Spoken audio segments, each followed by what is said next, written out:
आज मैं आपको एक ऐसी चीज़ के बारे में बता रही हूँ जो गोंदिया की शान है, जो कि श्रावण और रेनी सीजन में मिलता है, जो जंगलों से नेचुरली कलेक्ट करके लाया जाता है। यह है हमारे यहाँ का वाइल्ड मशरूम।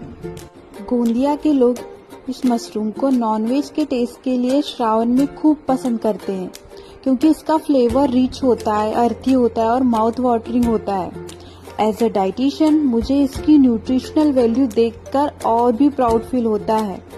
ये मशरूम में high in plant based protein होता है, इम्यून बूस्टिंग एंटीऑक्सीडेंट से भरपूर है, लो इन फैट है, रिच इन बी विटामिन है, गुड फॉर हार्ट हेल्थ और गट हेल्थ के लिए। ये सिर्फ एक सीजनल वेजिस नहीं है, गोंदिया की शान है। लोग इसके आने का पूरा साल भर से वेट करते हैं, जैसे कि मैं भी।